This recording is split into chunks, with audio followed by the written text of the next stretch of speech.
St. Petersburg in the 90s, that was mafia central. That's where Putin cut his teeth, in the mayor's office of St. Petersburg. It was quite a vicious town.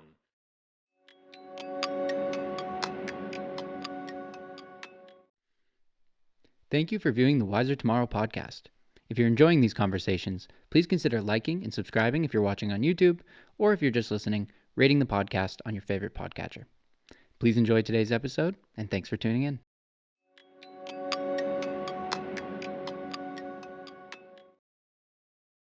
Hello, and welcome to the Wiser Tomorrow podcast.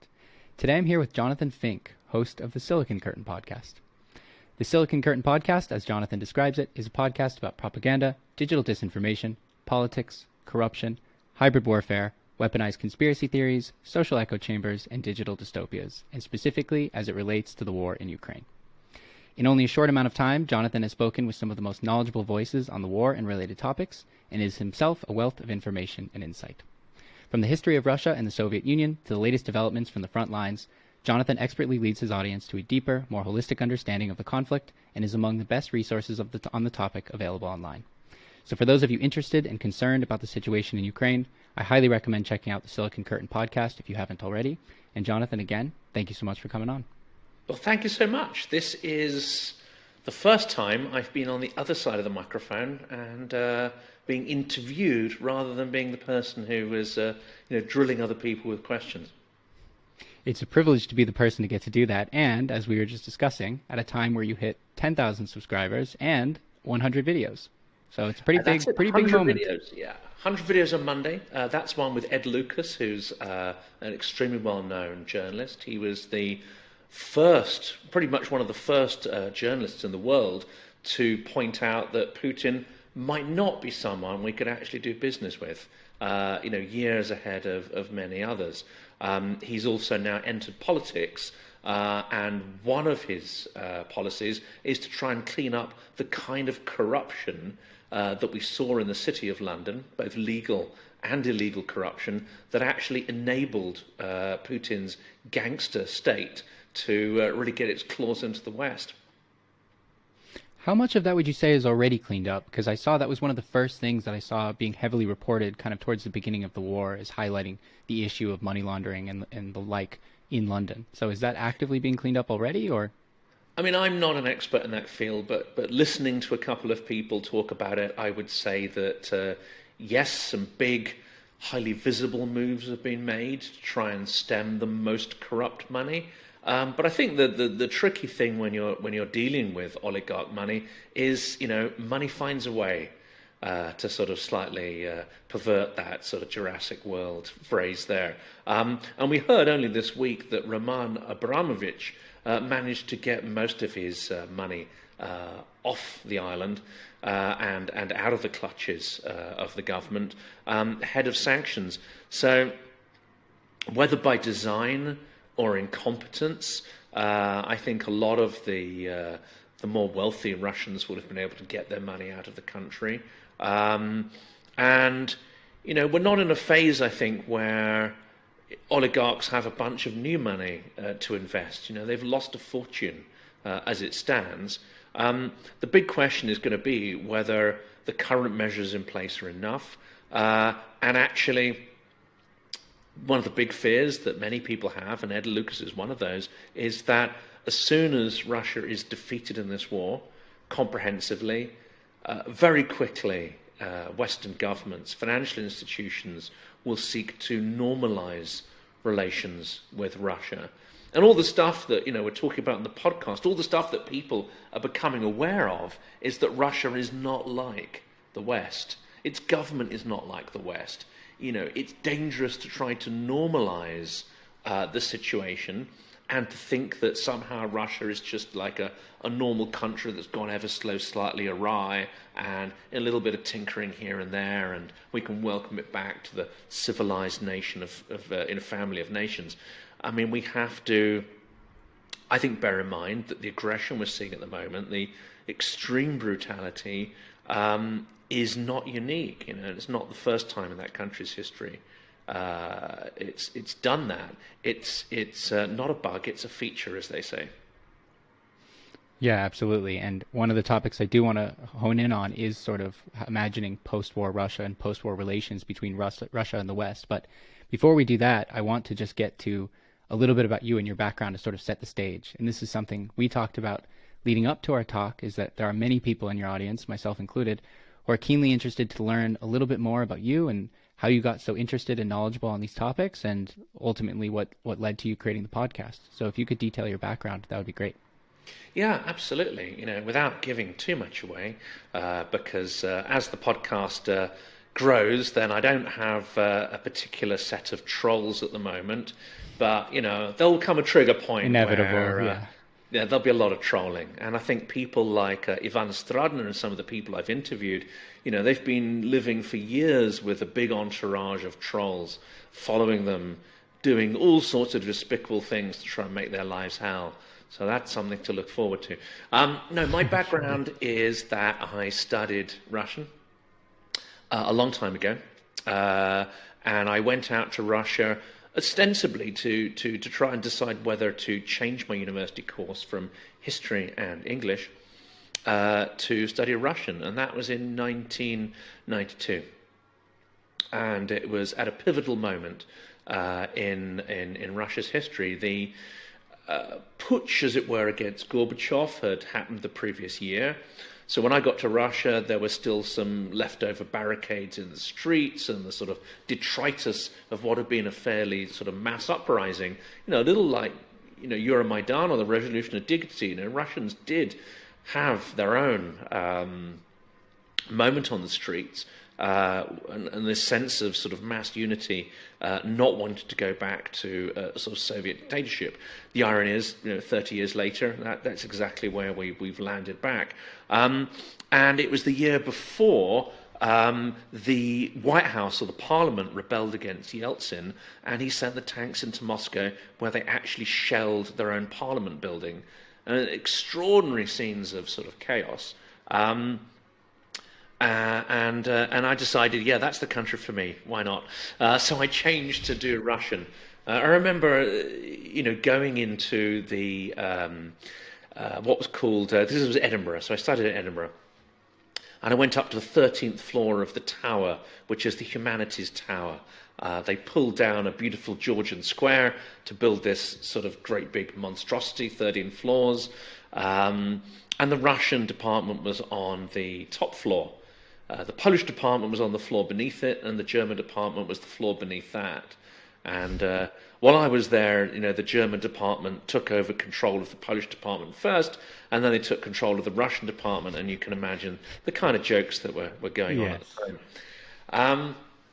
But anyway, the guy who was head of the department there was the son of a sort of diplomat who had escaped Russia after the Bolshevik Revolution. So that there's an interesting connection to old Russia.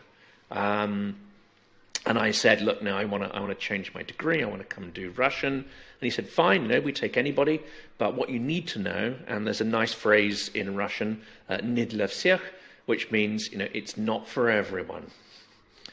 And he said, yeah, if you go there, it's not for everyone, but if you go and you spend a bit of time in the country and you still want to learn the language, we'd be happy to take you. And so I went off. He handed me a big pile of faxes, because that was the thing back in the day. We didn't have the internet, but we had fax machines. We didn't have mobile phones, just to set the scene there, especially to younger people who won't be able to imagine a world without those kind of things. And I headed off to Moscow on my own to go and study for the summer at a place called MGU, which is Moscow State University. And it's this huge pile of bricks and stone that was built by Stalin. And it's a massive edifice in quite a nice suburb of Moscow called Sparrow Hills. It's quite a affluent suburb. And it's also built on a hill away from any significant factories. And anyone brought up in Moscow, the sign of affluence is that you could go and choose to live in an area that had clean air, because many areas, had life-threatening levels of toxicity and industrial pollutants.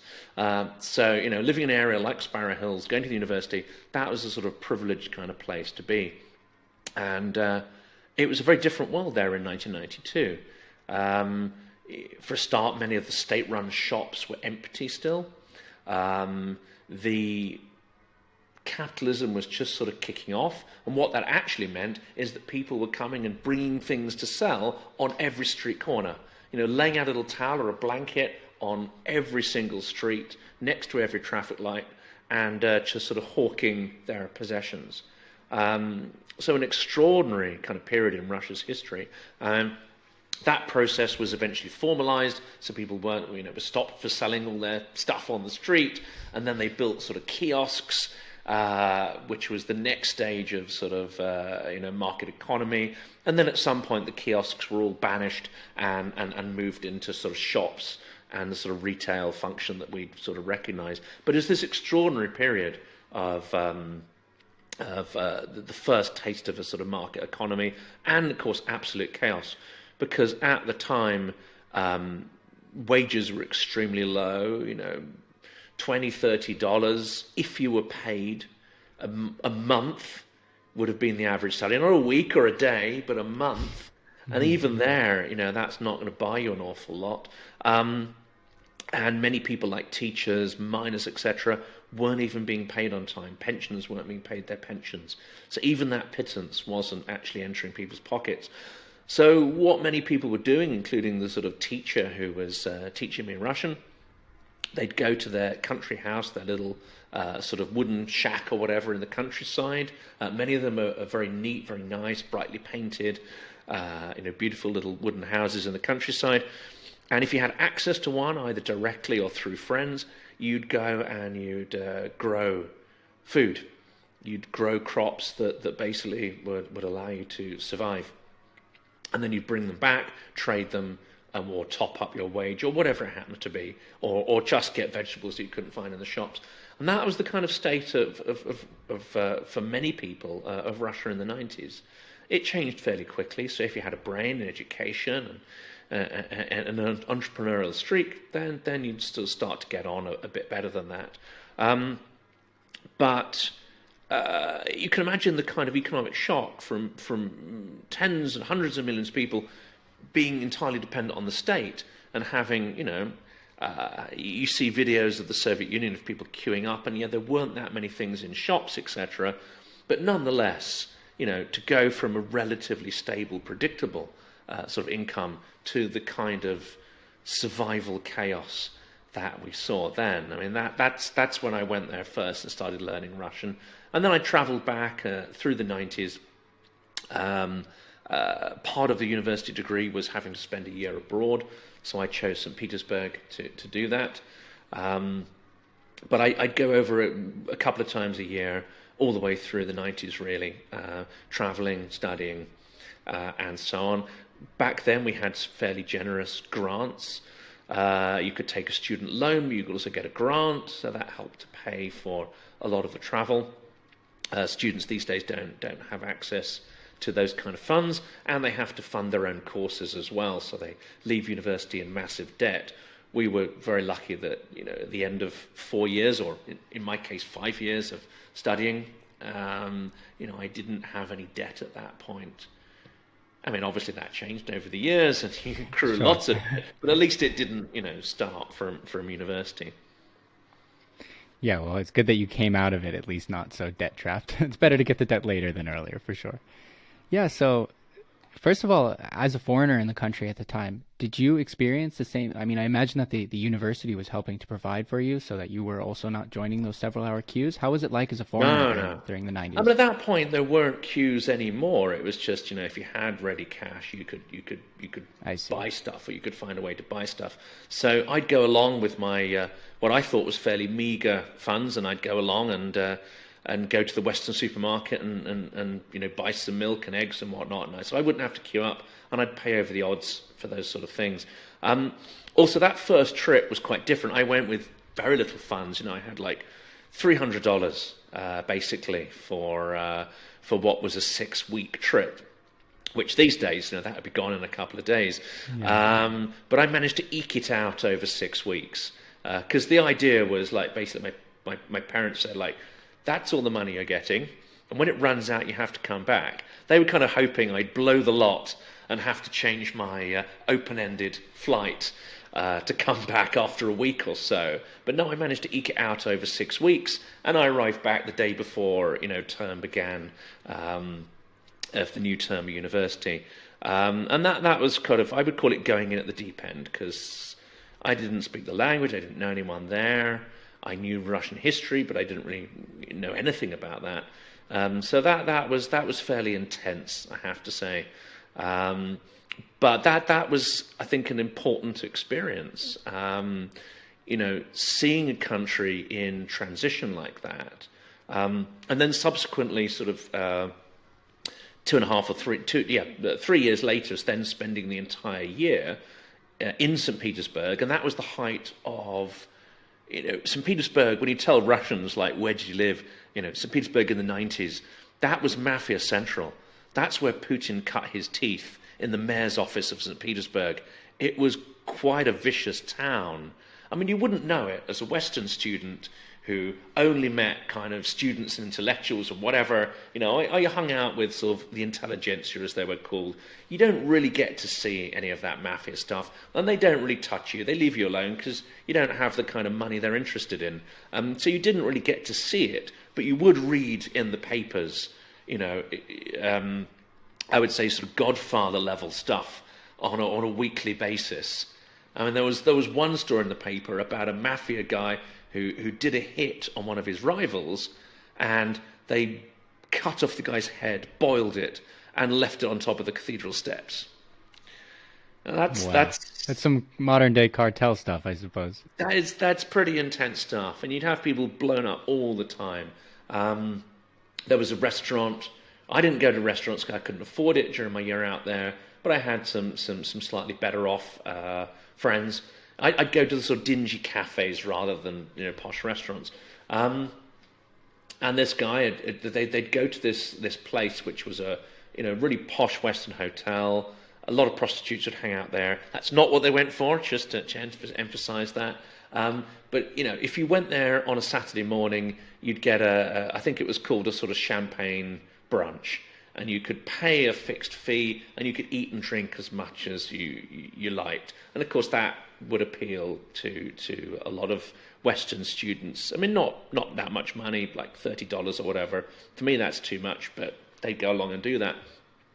The weekend after they went and did that, someone walked in with a submachine gun and just blew away the entire restaurant and half the people who were sitting there.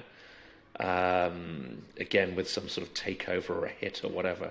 So you read about this stuff going on, but fortunately I never got to see it. Yeah, well, thank God you didn't. And it must have been fascinating to meet friends at the time, as you said, sort of in the intelligentsia.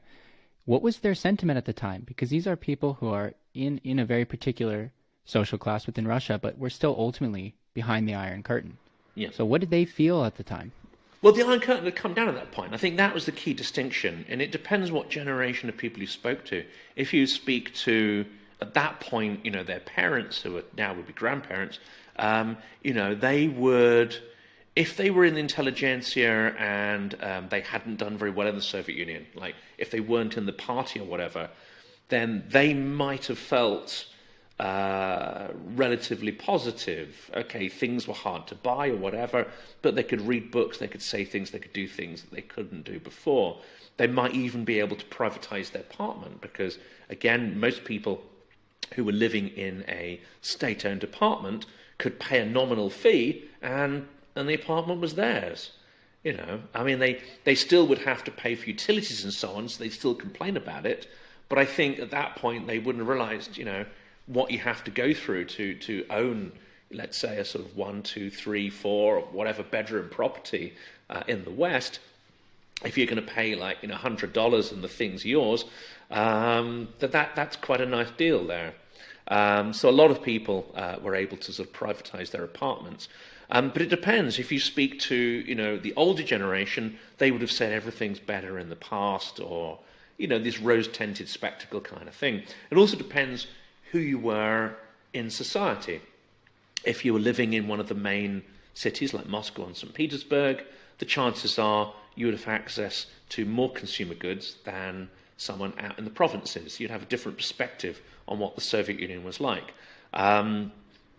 If you were outside of the sort of party structural system, then you again would have had a different view on your material existence. Whereas if you were a member of the party, and a lot of people were, then you would have been better off. You would have taken less time to buy a car, to get an extra room in your apartment, to move out of a communal apartment into something that's a bit more private, a bit more middle class, dare I say it. And if you were slightly higher up than that, if you were, say, worked in human resources in a factory or something, you would have been, a low-level asset of the KGB, because you couldn't have been in human resources without reporting back on everyone's behaviours, what they do.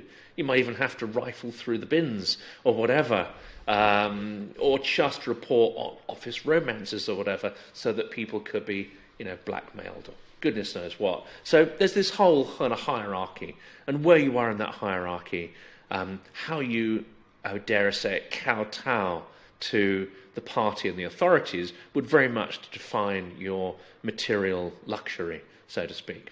And how was your own reading of the room looking forward into Russia's future? Because as destitute as the 90s were for Russia, I've heard a lot of people felt a strong sense of optimism. I mean, certainly from the West, the perspective was we won the Cold War. Russia's going through a difficult transitory period, but there was good reason to believe that they might really sort of integrate with Europe and the broader West. Yes, there are, and you'll hear Russians say all sorts of things about, well, we've got one foot in the east, one in the west, or whatever. To my perspective, Russians are fundamentally Europeans in terms of their cultural inclinations. They are European in terms of the kind of sort of books, films, etc. they would consume. I'm talking here about the 90s. I mean, this may have changed a little. Politically, you might have to look a little further east and a little further back in history to get a sense of the political behaviour and sophistication. And if you're going to be extremely harsh, you'd have to look back to the Golden Horde in the late Middle Ages, and a particularly Asiatic kind of autocratic mindset. If you're going to be incredibly, harsh and vicious.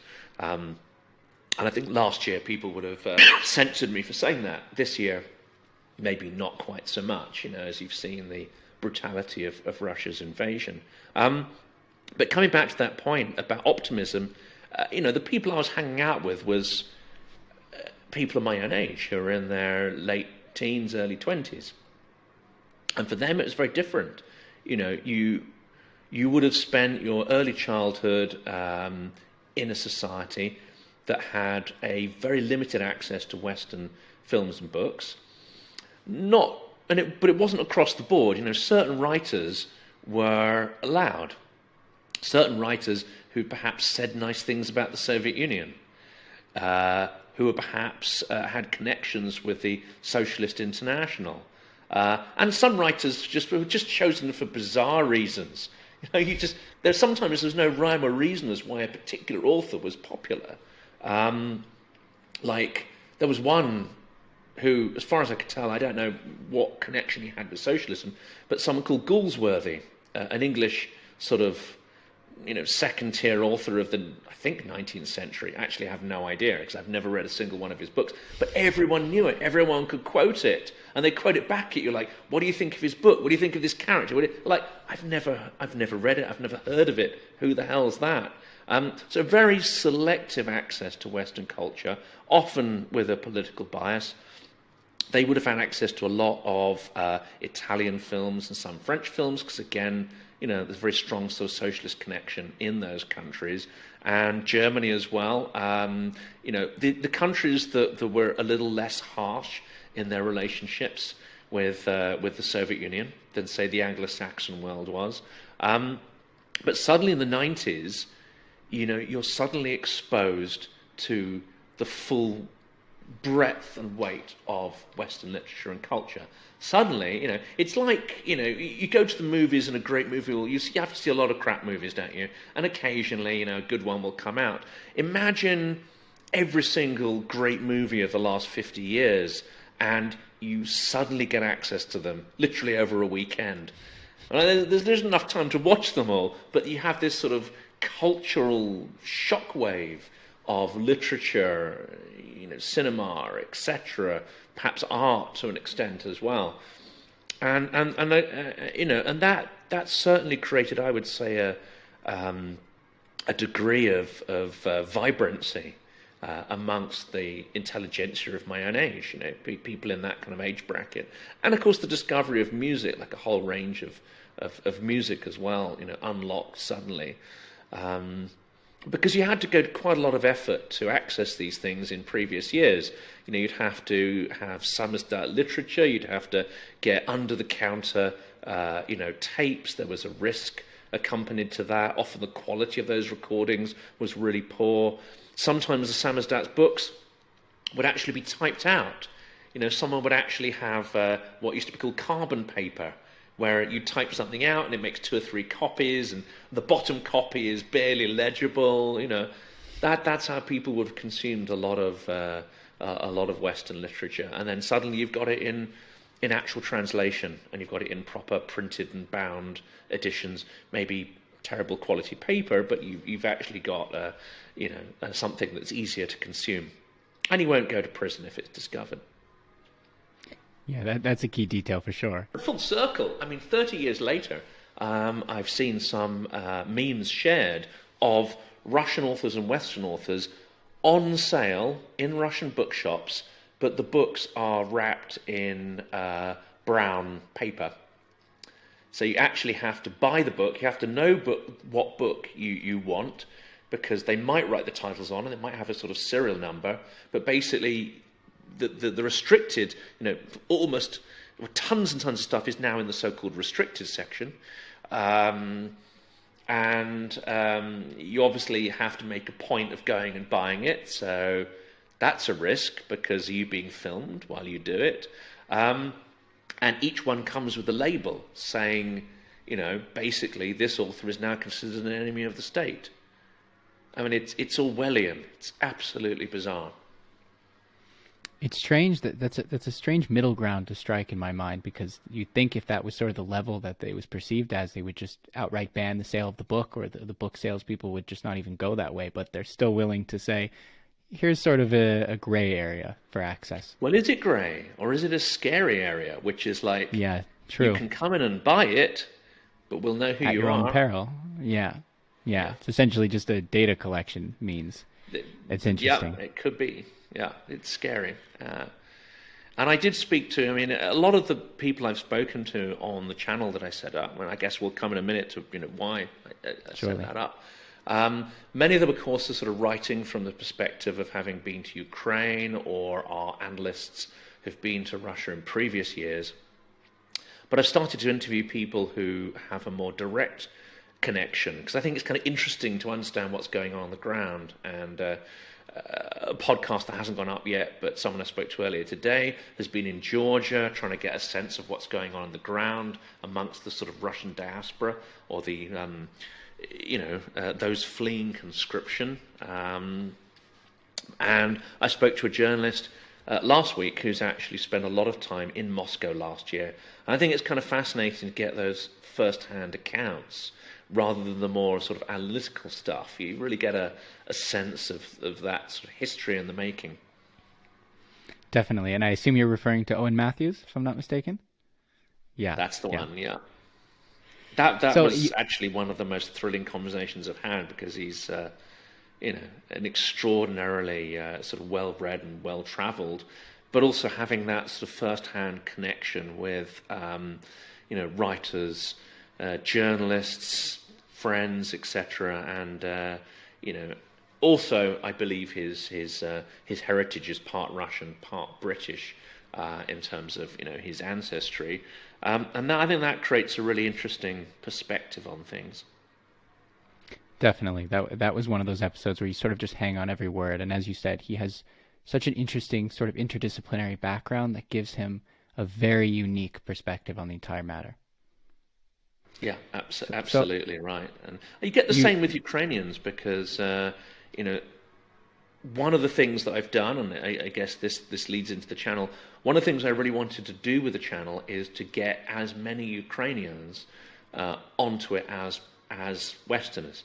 It hasn't exactly panned out, but around sort of 30-35% of the 100 interviews that I've done so far are actually Ukrainians. And they not only have a unique perspective on events that are unfolding, it also turns out they have a completely different mindset to Russians.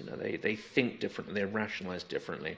But also, having been dominated by Russians for centuries, they have a unique perspective on how that whole thing works, how the whole imperial shtick that the Russians have, how that works as well.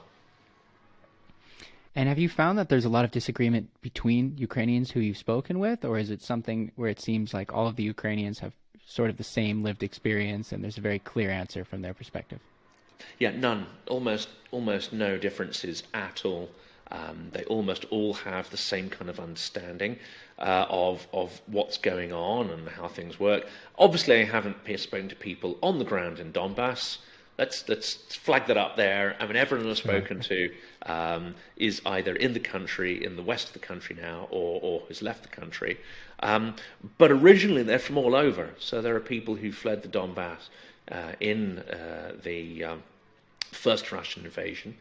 And I think that's a key thing to remember in the propaganda, is that not everyone in Donbass thinks the same. In fact, we don't know what people in Donbass think because it's under an Orwellian dictatorship. So you're not going to be able to say, oh, this is how they think. No, you won't know until that place is liberated and you can actually ask them directly and not at the barrel of a gun. But many people did leave. I've spoken to, on the interviews, many people whose first language is Russian, and I have interacted with many dozens of refugees who are living in and around where I'm based in Oxford, and listen for hours on end to their stories and how their own perceptions have changed since 2014 to the present. People have been on a journey of self-discovery and discovering more about their neighbour, their big, bad, malicious neighbour next door. I think Ukrainians, some will have through family stories of the Holodomor, which is the Russian-induced, Soviet-induced famine in the 1930s. They would have had a fairly cynical view of Russia. Others in the East, may not have learnt that history, or may not, they may have had a more benign view of Russian culture, and so on. But I think it's true to say that most people's views have been challenged and changed significantly over this period. But everyone I've spoken to, more or less, has a similar perspective on things. And, you can't say the same about the US or Britain, because on the topic of Ukraine, there's quite a bit of consensus. But if you mention Trump or Brexit, you're immediately going to divide the room. And I say that in the full knowledge that I've discovered that many people on my channel, many people who are leaving comments on the channel, are in complete agreement on what's happening in Ukraine and support for Ukraine. But I realize that I have some, I don't think I have MAGA Trumpists, but I do have traditional Republicans, many following the channel. And I have to be a little bit careful about using sort of cliches or lumping them all in with the MAGA lot.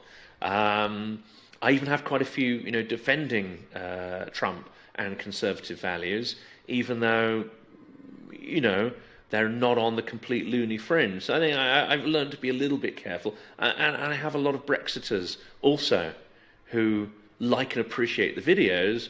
And then, when I say something which goes against their worldview, they say that they find it jarring.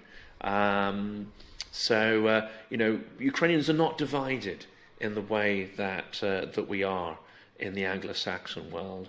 And I have certain views on it, which, I have a view that the Russians delight in division amongst Americans and Brits.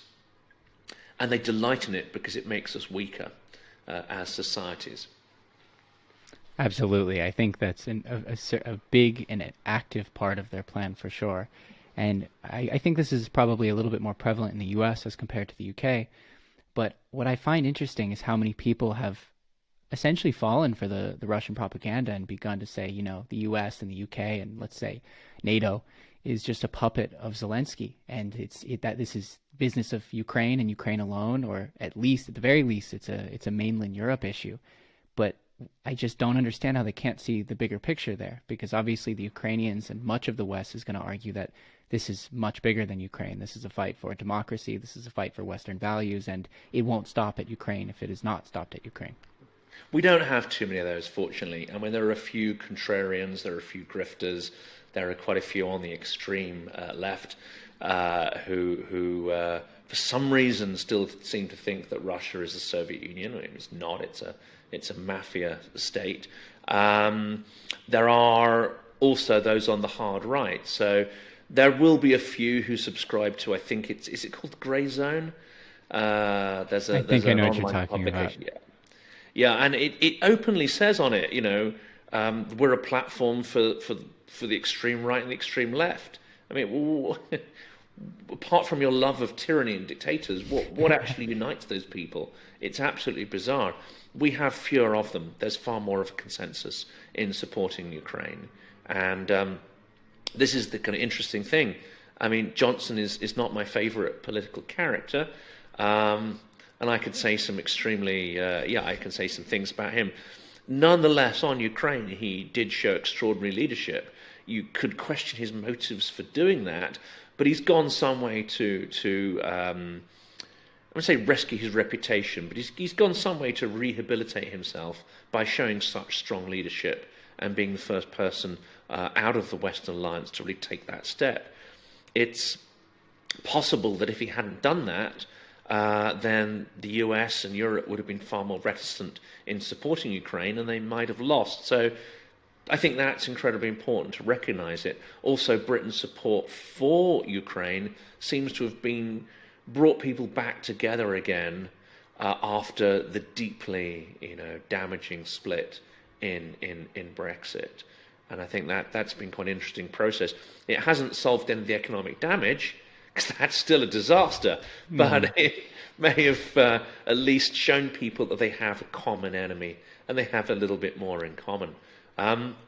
So why did I start the channel? Well, I mean, I almost forgot Russian back in the 2000s. I wasn't really reading much in Russian or speaking Russian at all. And I felt that probably I couldn't read a book. But in 2016, it became apparent to me that there were active measures in place. That is, a concerted attempt by Russia to destabilize Western democracy, in particular focusing on US and UK. But I think they were trying it in all sorts of places, and they were very active in the Middle East and the Global South as well. And it just seemed to me that, well, okay, I better try and understand more of what's going on here. I did Russian and history and politics at school for many years, and obviously I then studied Russian history, language, and literature at university. And I decided to kind of dust it off. And I started watching podcasters. I started watching, Navalny's team and all the opposition channels. And for those who wonder how, the channel works. Since about 2016, I've watched 2 or 3 hours a day of news content in Russian, but also mixed it up with a lot of US output as well. That would be some CNN, but TYT, these kind of things. So I sort of binged on news and watched a lot of bloggers as well, the materials in the background while I was just working away, because my day job is marketing, another form of propaganda. Again, that's another connection there. But just sort of plugged myself back into that, relearned my Russian, which really helps, having YouTube, which didn't exist back when I learnt it the first time around. And I thought, well, it would be really great to do a sort of podcast, and I've been thinking that for a couple of years. But then, last year, February seemed like the right time. It took really a month or so to sort of get the first interviews done, and then it took me another couple of weeks to get them, edited and published, and there was a bit of a lag on getting the whole thing together. So I was doing maybe one interview every fortnight or whatever, that kind of cadence.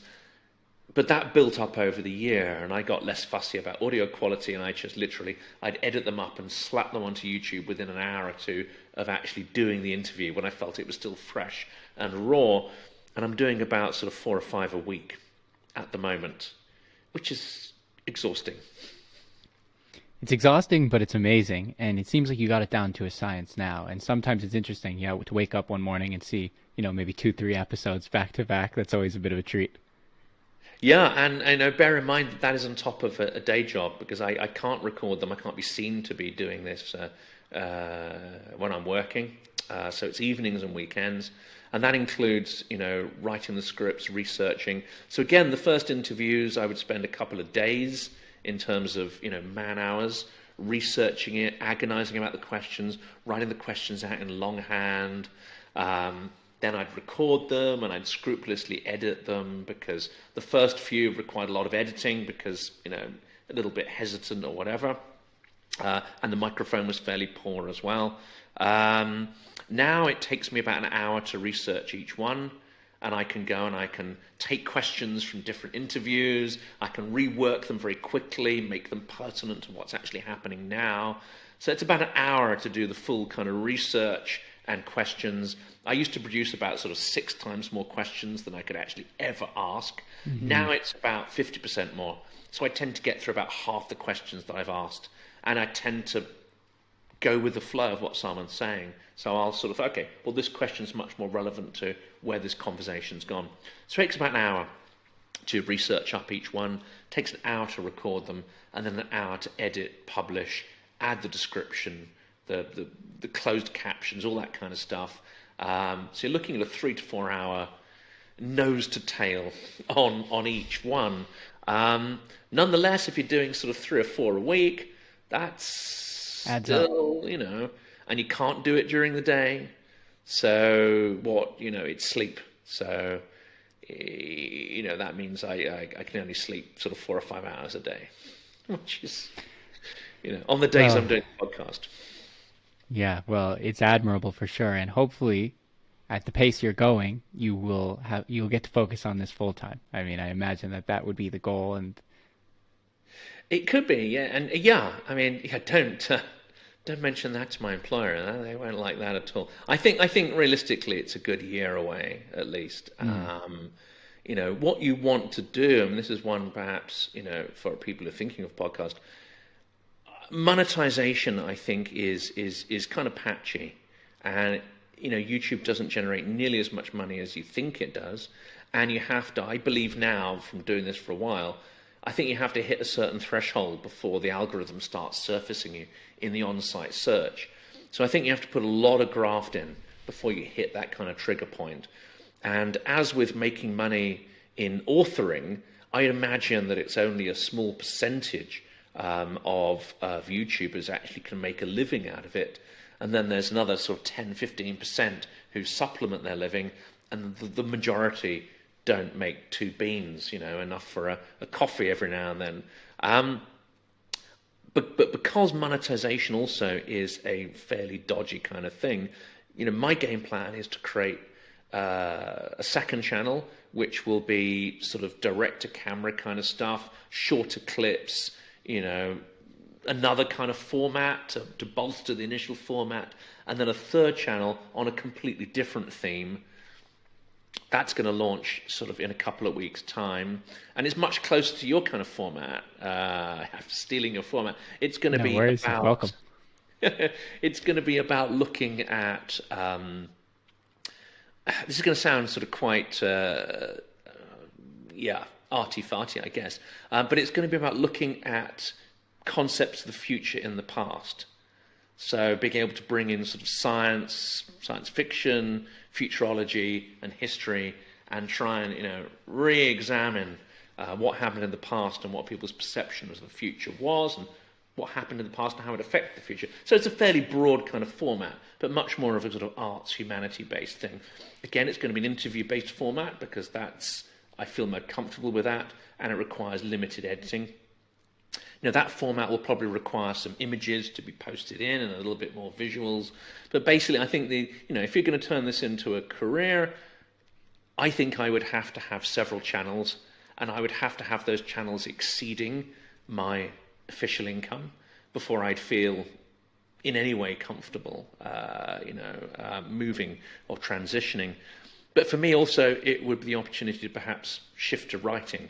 I always had that ambition, but I've never done anything really about it, apart from sort of my teens and 20s, writing then, and almost had some success, but not quite. And then the day job took over, and I haven't touched it for 30 years.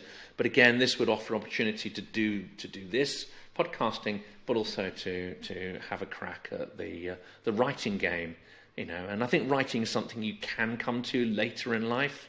It's not necessarily, hopefully, it's optimistically. No, I'm sure. Have you considered doing, because this is something I hope to roll out in the next couple of weeks as well, is sort of a narrative version of the podcast, where it's essentially a version of storytelling or a historical recount? I haven't thought of that. What I have thought of doing is perhaps turning them into transcripts and converting them into articles, or like a Substack or something like that. Exactly. Yeah, trying to pitch them to traditional media, and turn them into articles. So I'm going to be trying something a little bit novel for a YouTuber, and that's doing some PR. So I'm going to try and call on my marketing skills to try and do as a bit of mainstream media PR for the channel. So kind of watch this space. I'll let you know how that goes. Because at the moment, we've had, as you say, lots of great speakers on the channel. Each one of those has only driven, a couple of dozen additional subscribers. So it does seem that, even if you're really well known in the offline world, unless you've got a strong presence in the online world, it just doesn't translate. People will find it and they'll go, "Oh, wow, I can't believe you spoke to, Joe Blogs or whatever." But that just doesn't escalate or create ripples. You actually have to have people with huge online communities. If they're on LinkedIn, that's quite good. Twitter's quite good. But again, someone might have an audience of tens and tens of thousands on Twitter or LinkedIn, and you get a couple of dozen people who actually click through the link to the video. So again, it doesn't translate from one platform to the other. I found that the thing that's really turbocharged the channel in the last 2 weeks is engaging with other YouTubers who have an established audience, a very clearly defined and loyal audience, i.e. they produce videos that are very much related to the topics I'm talking about, and they have a very loyal following, and then boom, that translates into hundreds of subscribers. Yeah, that's been my strategy as well, because I found the same thing. I spoke to a few friends who hold faculty positions, or even somebody like Lawrence Krauss, who I was more optimistic sort of about the feedback on that one. But yeah, if the person doesn't have an active, engaged, committed online following, it's sad to say, but the results are sort of irrespective of the quality of the conversation and the credentials of the person. Exactly, unless you're going to have Richard Dawkins on the channel and he's going to say something that invokes Iran to issue a fatwa against him, you're not going to get much traction, unfortunately. Yeah. So I think, by the way, I want to catch us on time. You only have a few more minutes, correct? That's it, yeah. Okay. So I'll leave you with one final question. Just going on for the future of the podcast. You've already, as you said, spoken to some pretty amazing people in the space. If you had let's say one or two guests that you'd love to get your hands on and get the chance to speak with, are there any dream guests you have in mind? I have a hit list, of course. I have a hit list, and I've had that hit list really. I mean, it's been growing, but I've had that hit list from day one. Because those people are extremely difficult, albeit impossible to get through to. The channel has evolved in a much more interesting way, which is, I've looked at people who are connected to, the big fish I'm going after, and in that process, I thought, well, okay, well, if I, here's this academic or here's this writer who's connected. If I get to interview them, I might be able to interview the big guy. but actually I'm not even going to get them. Let's look at who's connected to them. And, that sounds quite mercenary, but actually it's been quite an interesting process because I've got to meet and speak to some actually incredibly fascinating people. And it's worked out much better that way, people who you never would have, So I've got this huge network now. I've interviewed 100 people. I've got another 100 people in, I would say, my immediate hopper. That's people who have tentatively agreed to an interview, and now we're just sort of haggling about the date. So we've got another 60 to 100 lined up, which is great news. And then I've got several hundred that are in the sort of, okay, well, once we got through that lot, we'll get down to these. In terms of the big fish, obviously Bill Browder, definitely. Timothy Schneider. They're the ones which, that's the fantasy list. But there's a lot of other people on the fantasy list, and I can't name at the moment, but I have got a couple of the people who I thought were going to be completely unreachable. I've already spoken to some of them. Yuri Fedoczynski would be one of those. David Sater is another. And I've actually met several of the people I've interviewed in real life, which is super exciting. Probably for another conversation, there's rather bizarre stories about actually meeting these people in real life, which is totally surreal. But yeah, what's interesting about it is I now believe that I'll eventually get to speak to all these people because I've spoken to a few now. I've got several lined up. I can't say who they are, but in the next month, I've got some really incredible people lined up for the channel. And I now see a way to sort of speaking to pretty much everyone I want to. The ones that are really tricky, and this is incredibly odd, I would say, and this is an interesting one to end it on. I feel that pretty much anyone in Ukraine, probably bar Zelensky, I will eventually find a way to speak to somebody who knows them. And Ukrainians are incredibly open. They're incredibly transparent when you speak to them, and they're incredibly transparent offline as well. And they're very open to talk. I don't think it's just because there's a war on either. I think they have a culture of openness, and they trust each other, and they trust people who have a sort of westernized outlook. I have reached out to almost everybody you will have heard of in the Russian opposition and the Russian opposition media, and it is crickets and tumbleweed, which is kind of interesting. Not surprised to hear that, yeah. Yeah.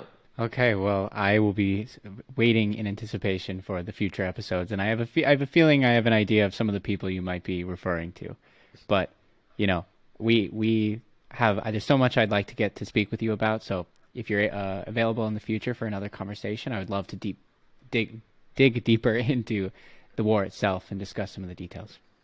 Well, this was hugely interesting and quite a different experience for me, and I'd love to do it again, definitely.